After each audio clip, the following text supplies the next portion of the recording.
welcome to the Cory Morgan Show. Another episode going in the bank during this smoky July in Alberta. The reopening's carried on. We're all still alive. The infections are up, but the hospitalizations and deaths are down.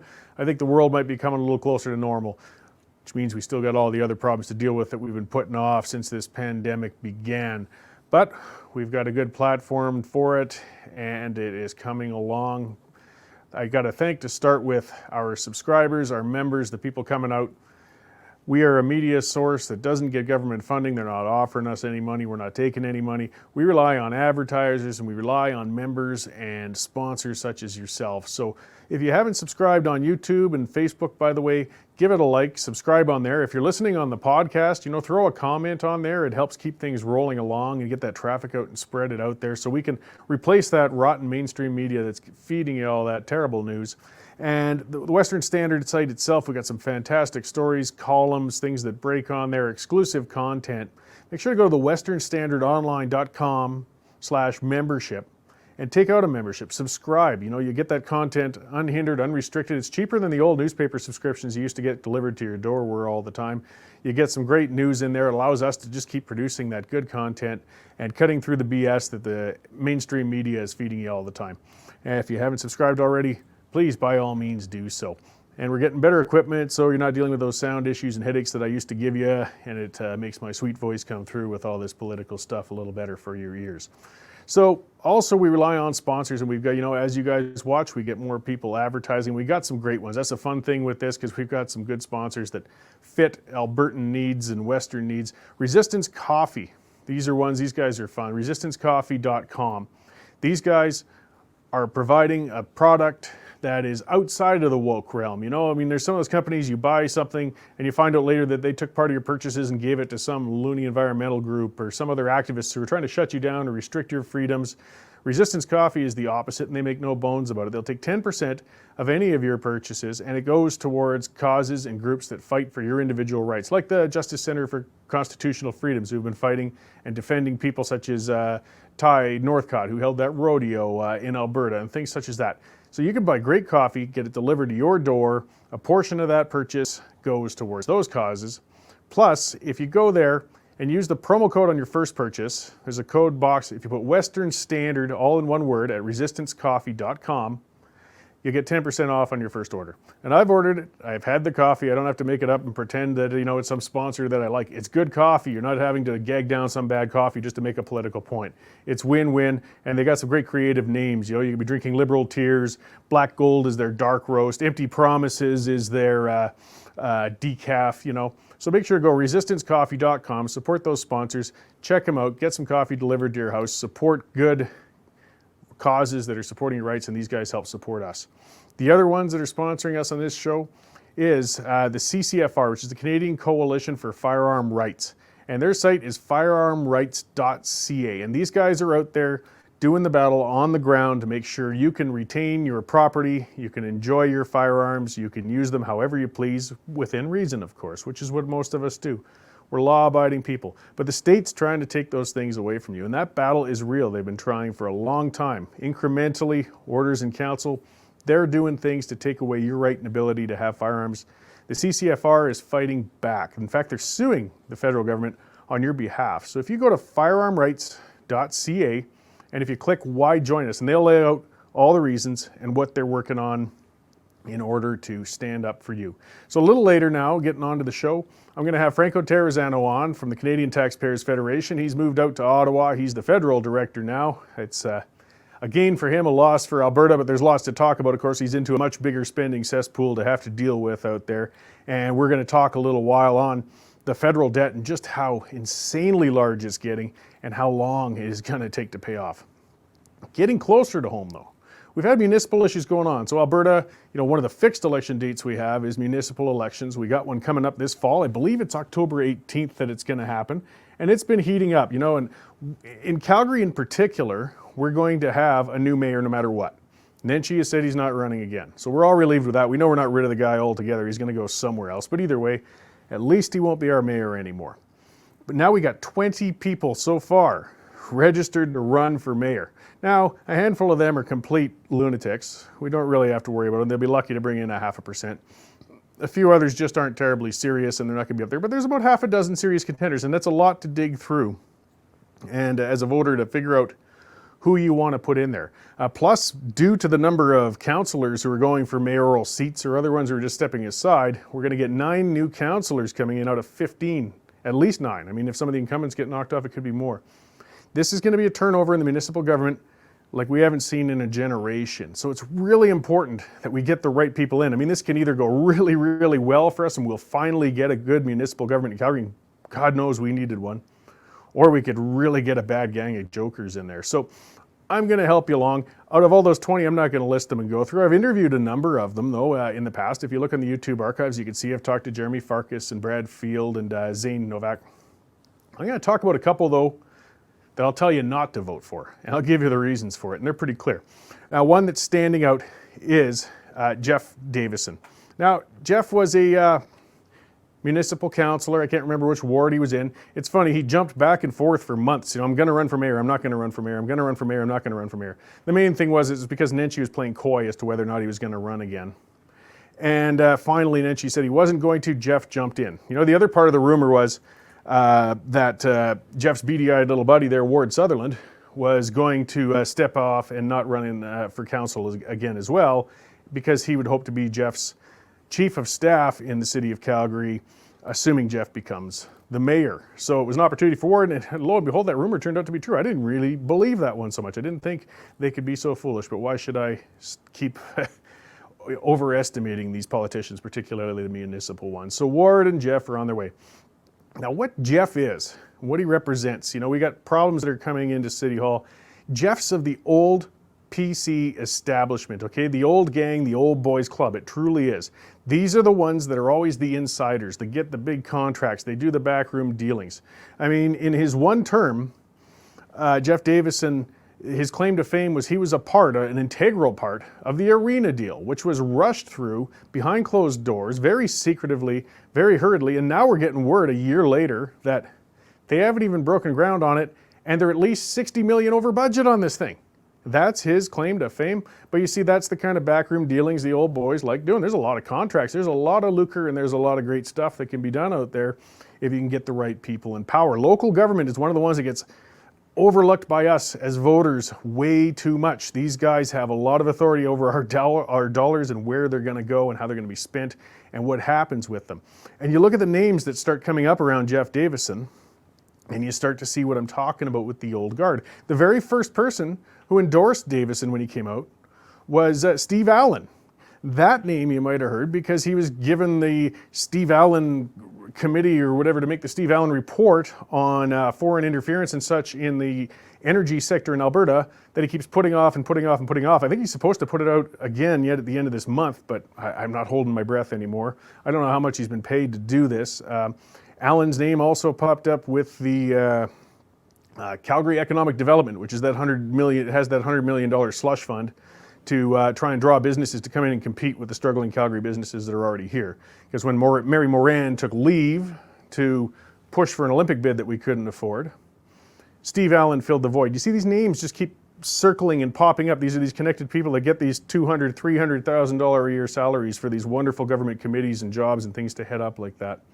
Well, Allen endorsed Davison, because again, it's that same old collective group of old boys going on there. Now, Davison got in some trouble recently, or it looks like it anyway. So something that's happened is unions and corporations can't donate to municipal candidates anymore. Now, personally, I think they should be allowed to donate, I believe there should be transparency laws, but the bottom line is they are not allowed to do so. So what happens is unions and corporations find other ways to do it. Unions are advertising all over the place. Turn on the radio for 5 minutes, you're going to hear one ad or another from the unions. You're going to see those signs all over the lawn talking about saving public services and all sorts of other things, because they're just taking those dollars that they would have given to candidates before and they're just advertising on their behalf in an outside way. Well, the other thing that can be done is forming PACs, which are political action committees, which campaign kind of on behalf of candidates, but they're supposed to be arm's length. Now, something that happened with Davison, it was a golf tournament was scheduled at the Heritage Point Golf Club. And this had some pretty, big entry fees. Well, it's a fundraiser, fair enough. $500, I think, to enter and $1,000 for a couple or some bloody thing. The main thing was, though, This was supposed to be for a third-party advertising group, which was registered as a PAC, but didn't say who is behind them. The email that went out promoting it, or one of them, came from Davison's interim campaign manager, Catherine Brownlee. And it spoke about things like if you put in a $10,000 title sponsorship and a $5,000 breakfast sponsorship, and according to the invitation, you get the opportunity to MC the event and ask Davison questions and at the format, or you could even join him for breakfast. Like, these are things where you can buy access to the candidate, and the email said clearly that this money is to go towards advertising for Jeff Davison's campaign.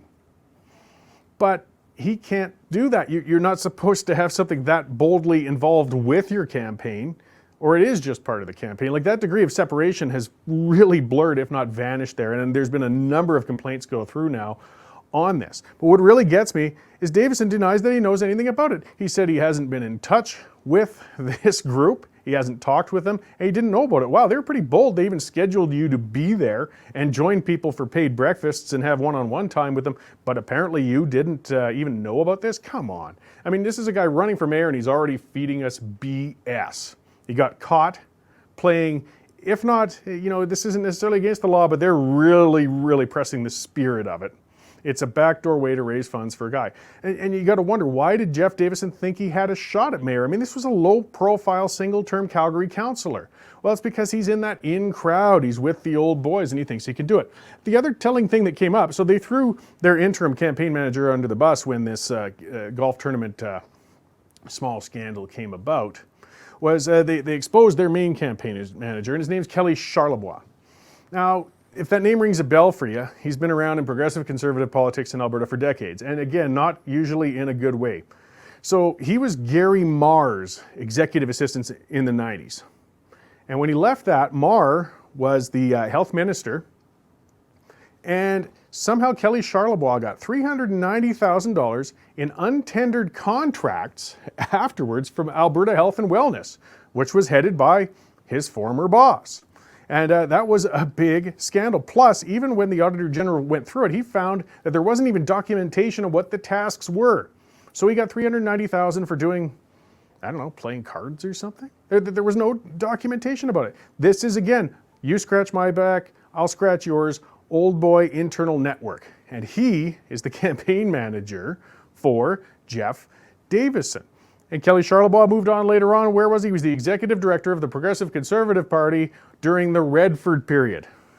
These guys just won't go away. We fire them at the polls, but those backroom boys just slither back into positions of power, and they tend to abuse it. So that's who Jeff Davison has surrounded himself with. And this is a person not to vote for. If you want to change things in Calgary, even if they're talking to be pro-business and somewhat ostensibly conservative, what you got going on there isn't really conservatism. It's not free market, it's crony capitalism, which in my view is even more odious than socialism. At least socialism's honest about coming out to rip you off. Crony capitalism pretends to be free market, pretends to be supportive of you, but in reality it's a bunch of backroom boys slushing their money around into different contracts for themselves, and you as the taxpayer always end up footing the bill. So I just wanted to speak on that. Jeff Davison, this man is throwing a wrench into the mayoral race. If you want the old boys network to still be running Calgary, you don't want to see substantive change, you don't want to see spending improvement. By the way, Davison also voted to defund the police. So if you want to see the crime keep rising, as our police get defunded while City Council and Mayor virtue signal, Davison is your man. So there's a number of other candidates to consider when running for mayor. Just remember, Davison is not one to consider at all. This is not an improvement. Getting on to the other end of it, the left side of it, we got Jyoti Gondek. This is Nenshi's heir apparent. The bottom line is, if you want to swing left, you want to be Nenshi, even more exaggerated. I mean, if you thought Nenshi liked playing the race card and identity politics, don't worry, Jyoti's already put him to shame. And if she became mayor, boy, would she ever do so. But it's another city councillor who wants to climb that ladder and get in there. Speaking of the old school, Stephen Carter is her campaign manager. Things are not going to get better with Jyoti Gondek as our mayor, but not so much because of the old boys network like Davison, but just because she's a virtue signaling, shallow, vapid lefty. So do not vote for Gondek.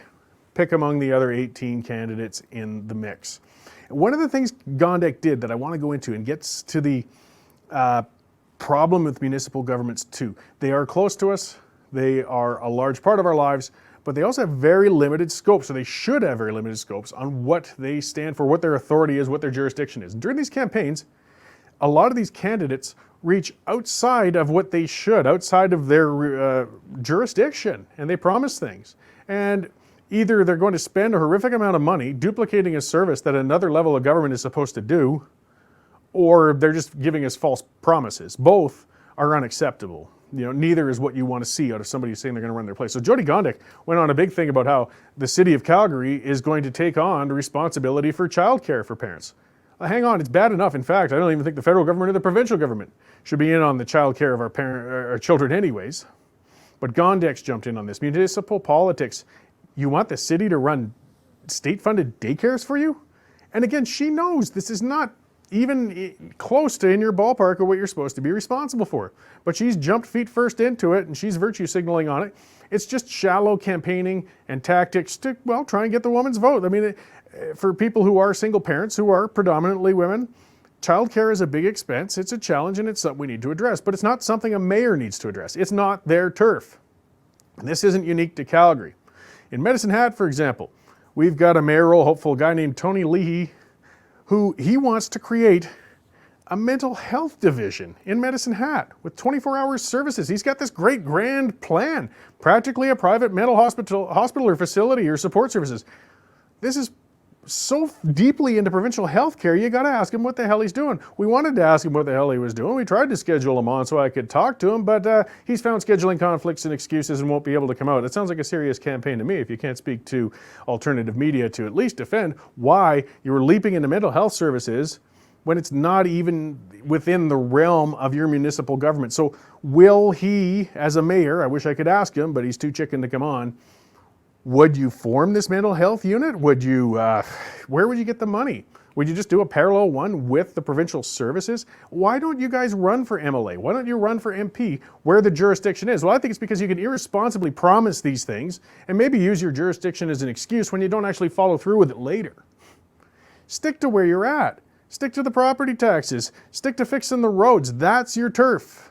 Don't go outside of that. Government's too big and bloated already. We don't need other levels taking on more responsibilities that they can't pay for or do responsibly as it is. So yeah, Tony,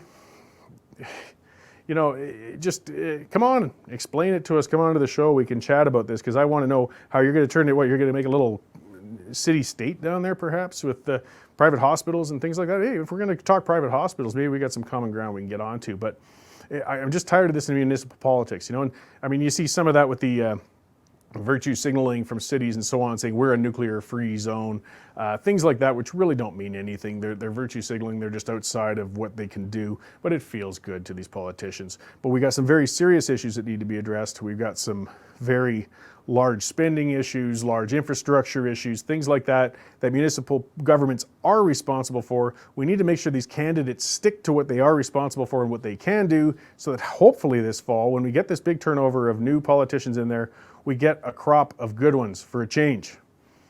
That's my rant for today. I'm going to get on to, again, back to the bigger subject at hand. I'm going to talk with Franco Terrazzano, the Canadian Taxpayers Federation, and we're going to talk about some federal debt issues. Nice lighter subject, nicer matter. All right, Franco, thanks for joining me. It's always great getting you on. Easy interview when I'm talking with somebody who's like mine for the most part. How are things doing out in Ottawa now that you're in the center of the universe there? Well, hey, Cory, thanks so much for having me on, and thanks so much for continuing to have me on now that I'm in Ottawa. I think this is my first full week in Ottawa in the office here. So, I mean, lots of targets to go after for the Canadian Taxpayers Federation at the federal level. That's for sure. Yeah, well, you had no shortage here in Calgary and in Alberta, and now you're in the big playpen out there. So this will be the first time we really hit on federal issues since I've had you on, though, and it is a massive amount of dollars and debt we're talking about. So the Taxpayers Federation's really been speaking on that and looking at if you could even call it a plan for balancing the budget coming from the Liberals and from the Conservative Party. Maybe you could lay out what the landscape's like with what they're talking about for ever getting a balanced budget. Well, it's absolutely mind-boggling, Cory. So we dove into some parliamentary budget officer data. They had some spreadsheets out that kind of looks at the landscape of federal spending and federal debt. And under the status quo, if things don't change, we're not going to see a balanced budget federally until 2070, right? So about 50 more years of deficit spending. And if that is the case, if the status quo continues, it's going to be trillions of dollars more in debt, trillions of dollars more in interest payments, which really just means no value for taxpayers' bucks when we're looking at all that debt servicing costs. Yeah, well, it's just unimaginable. I mean, so by that projection, more than likely, I'm not going to live to see a balanced budget. That's frightening. And as you put it, I mean, some people, I heard some polling today, I believe it was from Angus Reid, and the deficit spending, that's actually low on a lot of voters' priorities. Like, people not understand that interest payments are money flushed down the toilet. Well, there's a lot to unpack there. First, I think, Cory, you bring up a really good point about interest costs, right? So under the status quo, the federal government isn't going to balance the budget until 2070. So if that continues, we're going to rack up about $3.8 trillion worth of interest charges by 2070. $3.8 trillion, that's money that can't go to healthcare. That's money that can't go to building roads. That's money that can't go back into our pockets through lower taxes, because that money would have to go to the bond fund managers on Bay Street. So that's trillions and trillions of dollars in interest charges under the current status quo that sees about 50 more years of deficit spending. But Cory, you mentioned a poll in terms of where Canadians are right now in public opinion. One thing that I saw in a recent poll, maybe it's the same poll, but I did see it today, is that an issue that Canadians are rightly worried about is cost of living. And where I think all of this debt and deficit spending really matters for Canadians in terms of day-to-day is cost of living. Let me tell you, as I moved out here to Ottawa, just the rent is extraordinary. It is extremely expensive here, and life is only going to get more expensive with more deficit spending because, you know, at the end of the day, how are we going to pay for all this, right? And if politicians don't rein in their spending, they're going to be hammering us with higher taxes. So I do think that is the cost of living on why all this debt and deficit spending really matters for Canadian taxpayers. Yeah, well, and if they don't do tax increases to make up for it, it means they'll have to borrow more to make up with it. And that leads to inflationary problems, and it still raises your cost of living. But how do we translate that to your average voter then for them to realize that these are one and the same? The Ottawa borrowing like this is going to kick you in the butt, because I think people seem to not realize that it's their money. Well, Cory, you're right. I mean, there is no way to avoid paying the piper, right? At the end of the day, all of this money has to come from taxpayers one way or another, whether that's through taxes today, taxes tomorrow with interest, or through a reduction in our purchasing power because of inflation, right? So one way or another, unless these politicians don't actually reduce their spending, we're going to get hammered. And Cory, I think the most important thing for us average Canadians to remember is that it's really going to be average Canadians who are left paying the piper. We've heard politicians in Ottawa muse about these so-called wealth taxes, even this one-time wealth tax or tax on extreme wealth. Well, you know, we crunched the numbers. The latest proposal for a wealth tax, Trudeau's deficit spending is so big that he would burn through that wealth tax, his deficit spending, in about a month.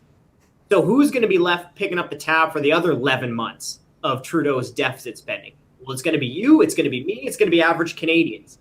And Cory, I really want to underscore the point. The Canadian Taxpayers Federation, we put out a Canada Day debt report to show Canadians what each of our share is in terms of federal and provincial government debt. On average, by the end of this year, each Canadian will owe $57,000 in government debt. And Cory, I don't know too many people who have tens of thousands of dollars just lying around to be paying these huge government credit card bills. No, and what little equity we have in things is typically in our households or other savings that we want to pass on. I'm hearing rumblings of home equity taxes and inheritance taxes. Like, there's some scary balloons being floated that they want to come after what little money we've got left for ourselves right now.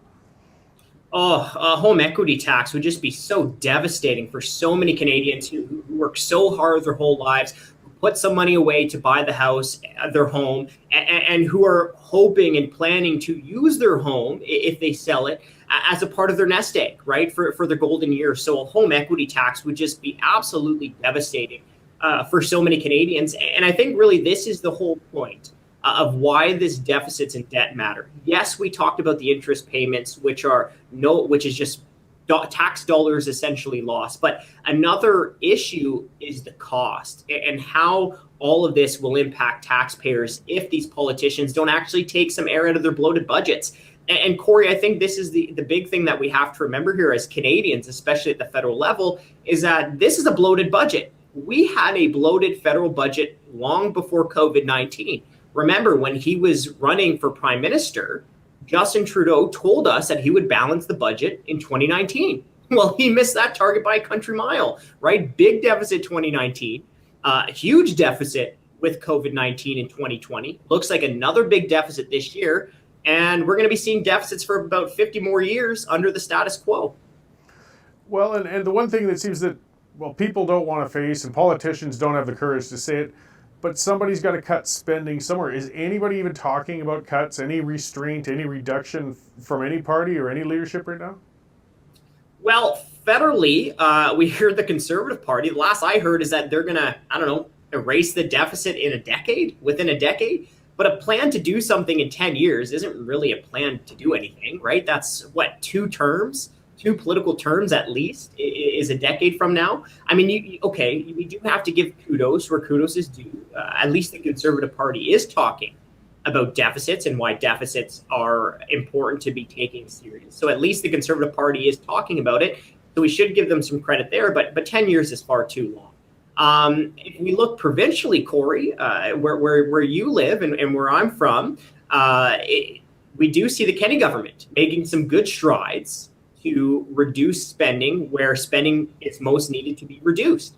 And that's labor costs. That's the bureaucracy.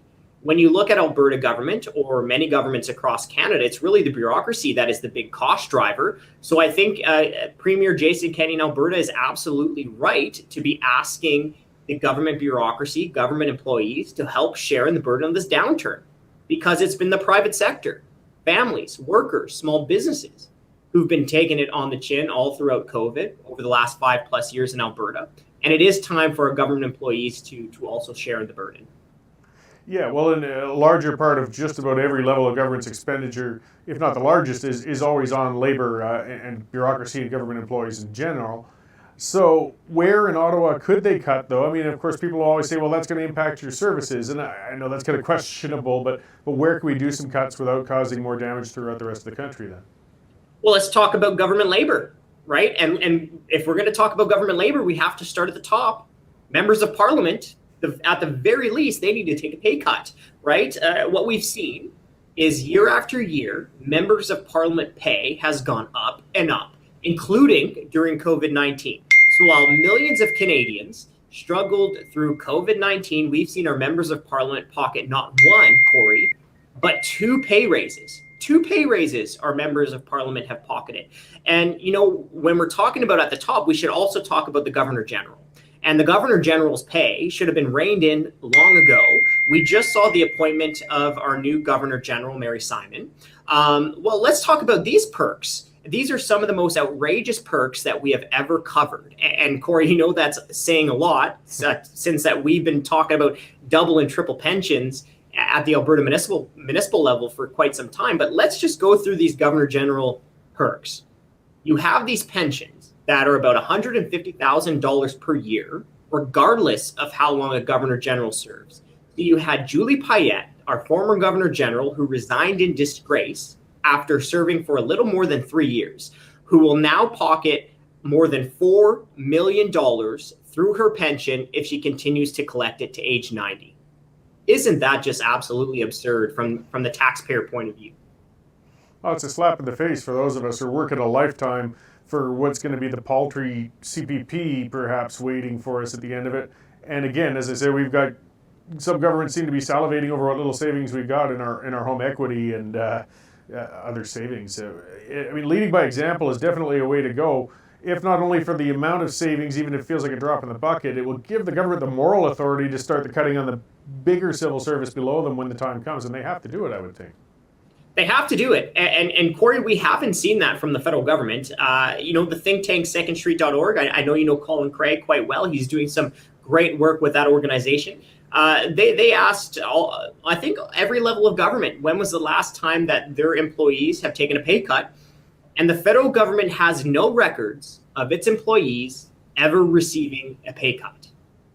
No records. So you look at the private sector. I mean, often, unfortunately, small businesses have to make tough decisions. They have to let people go. They have to hand out pay reductions when there are tough times. We haven't seen the same restraint from our governments, and we haven't seen that type of restraint at the federal government. So we do need to see federal government bureaucrats being willing to share in the tough times and take a pay cut here.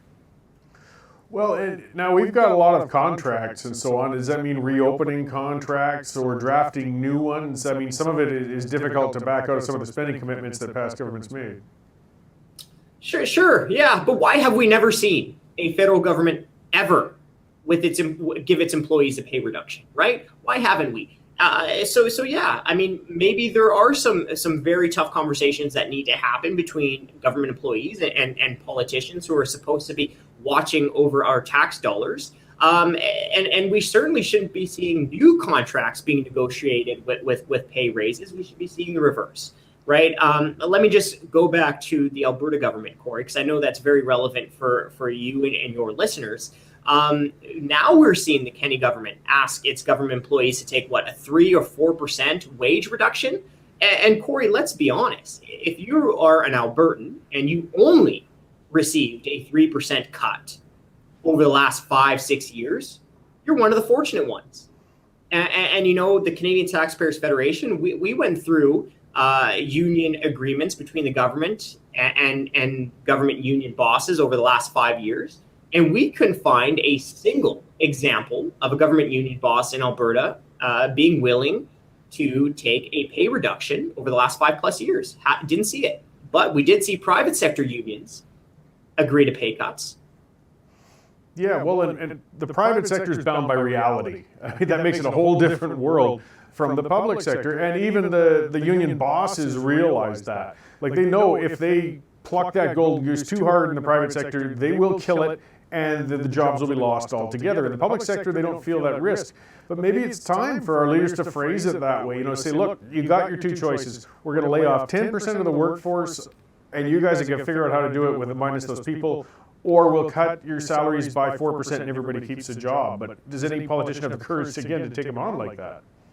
Yeah, I mean, I'll say two things to that. So first, that is actually the strategy that we saw in Alberta. What was it, 1994, the last broad-based Alberta government pay cut, where you had Premier Klein at the time say, hey, look, either you take 5% pay cuts or we're going to lay off that amount in employees, right? It's your decision. So put the onus on the union bosses. Do you prefer pay reductions or do you prefer job losses? And really, at the end of the day, when you're looking at all this debt, when you're looking at all of the tough situation that our governments are in, that is going to be the question. Do you want a relatively small pay cut, or do you want to wait till things get even worse and you're forced to either take a huge pay cut or you're forced to lay off even more people? And that brings me to my next point, right? We have to remember that these days where we can just escape making tough choices can't last forever. Remember, in the late 80s and into the early 90s, we had many provinces and the federal government keep kicking the can down the road. And Cory, what happened? Well, eventually they were forced to make tough decisions, right? We talked about what happened in the 90s with the Alberta government. We remember what happened federally in the 90s with the Finance Minister Paul Martin, Prime Minister Jean Chrétien, right? They were forced to make tough decisions. What about Saskatchewan in the 90s when they were forced to close down more than 50 hospitals across their prairie province? So either we make tough decisions now or we're going to have even tougher decisions forced upon us down the road. Well, absolutely. And the governments you're talking about, I mean, Romano was NDP. It was a Liberal government under Chrétien. I mean, there was just no choice. You had to make cuts. You had to balance that budget. Part of what drove that, though, was the interest rates. Right now, they're record low levels, and people, I think, have been fortunate, and it allows them to kick that can down the road. But if we start seeing inflation, and we're seeing it already, keep cranking up like it does, the central bank's going to respond by raising interest rates. But that's, weenies like us who watch economics know that, but our general populace and voters don't necessarily pay attention to that. I guess we got to let them know what's looming down the road. Hey, Cory, let's get back to that discussion about the balanced budget and how under the status quo we might not see a balanced budget federally until 2070. That's just to balance the budget. That would be about 50 more years just to balance the budget. Well, remember, during that time, we would be accumulating about $2.7 trillion in extra debt on top of the already $1 trillion in federal debt that we already have. Right? So we're going to be accumulating trillions of dollars in debt if we don't balance that federal budget by 2070, which means not only do we have to balance the budget, we also have to pay down the debt after that. And the parliamentary budget officer says that it would take at least 2 decades after the budget is balanced to finally pay off the debt. Right? So all of that is alarming. All of it is alarming. But here is the scary part. The PBO assumes that the effective interest rate for federal government debt will eventually settle in around 2.84%. Now that is a lower interest rate than the 90s up until 2014, right? The PBO also assumes that GDP, our economy, will continue to steadily grow. Well, Cory, what happens if Canada stumbles into another downturn? What happens if interest rates spike higher than that? Right? I mean, that would blow even bigger holes into federal government budgets. Yeah, no, there's a lot of presumptions on even that 2070 number, and that's where it gets so terrifying. But we have an opportunity this fall, hopefully. I mean, we just got to see that coming out in the discussions. Nobody's talking about spending restraint. Spending restraint, I should say. The Conservatives are paying a bit of lip service to it, but as you said, it's a 10-year plan. I hope you guys can keep holding their feet to the fire on this as we get into campaign time this year. Well, of course. I mean, we're going to keep raising awareness about, just where we are in terms of our government budgets and the mess that we're in. And I think, Cory, the most important thing is for all Canadians, when we hear these huge spending announcements, which we have been hearing, it seems like spending announcement after spending announcement from the Trudeau government. Well, we need Canadians, we need all taxpayers to ask a very simple but very serious question. How are you going to pay for all that? Because the truth of the matter is, if these politicians don't actually find ways to reduce spending, it's going to be us average Canadians who end up getting clobbered with a higher tax bill. Yeah, well, and with the older people, they really should take some responsibility. If you think you can keep borrowing and not paying for it, well, you really are literally putting it on the shoulders of your children, your grandchildren, or at the rate we're talking, great-grandchildren, which I think is pretty irresponsible and selfish, to be honest. Well, it is. Yeah, it is completely unfair for future generations because, I mean, it's really going to be many political interest groups of today that are going to be benefiting from all of this spending, right? But who's going to have to pay the tab? Well, it's going to be taxpayers eventually, whether that's taxpayers today, taxpayers tomorrow, or as I said, in which we've discussed, whether that's inflation that erodes the purchasing power of all of our money. But the thing that we have to remember is that none of this government spending is free. There is no such thing as a free lunch. The money to pay off this debt isn't going to be falling from the sky. It's not going to be plucked from the trees. If they don't cut spending one way or another, it's going to be coming from our pockets. And Cory, one last thing, to end this rant, I do have to say, yes, this is very gloomy, but those are just projections, right? There is nothing that is actually stopping or preventing politicians from balancing the budget long before 2070, other than just political spine and political will. Yeah, well, and I guess there's two ways we can deal with this. As you said, it's just a projection. It doesn't mean we can't stop this before it gets here, but it's going to stop one way or another, whether we learn the way the Greeks did or we learn by getting ourselves under control before it comes to that point. So I hope you guys keep up fighting the good fight out there in Ottawa. I still, my condolences on your having moved out there, though I imagine it's a promotion in the sense of your career-wise. I still don't envy the spot you're in. But thanks, and I'm sure we'll be talking more in the future as the campaign unfolds and you guys, keep releasing the numbers to let us know what's really going on out there. Well, hey, Cory, thanks so much for having me on. I always really look forward to our conversations. Great. And actually, where can we find more information on what you're working on and where things are going out there? Well, the best place to find is at taxpayer.com. To keep up with everything that we're publishing, op-eds, news releases. Check out our newsroom at taxpayer.com. To look at some of the petitions and get involved, please just check out the petition tab. And Cory, I know a lot of your listeners are in Alberta. Well, we have launched the equalization referendum campaign for this October's referendum, and you can find out all the information at fightequalization.ca. Right on. Thanks, Franco. It's always good getting you on, and I'm sure we'll be talking again soon. Awesome. Thanks, Cory. All right, so that's a bleak federal picture, but it was good to hear from Franco. I mean, one thing he did point out, which is important, things are projections. They can change. You know, if we wake up as an electorate, if our politicians wake up, if we get to work on things, if we face some reality, it doesn't have to go till 2070 to get a balanced budget. We can do it sooner. In fact, we probably will have to, but it might be due to a big crash. But we got to start talking about making those tough decisions now. We can't keep kicking that can down the road. So I'm certain we'll be checking in with him again soon. We got a new Alberta director of the Taxpayers Federation. I like those guys because so many groups are always talking about more ways to spend on their causes, more ways to make government bigger. The Taxpayers Federation is always looking at ways to make it smaller. We don't have nearly enough groups who were working from that approach on government. So to close things off again, if you haven't subscribed to the Western Standard already, it's really essential and it really helps us along, and it's good for you because you get some fantastic comment. There's a newsletter you can subscribe to as well.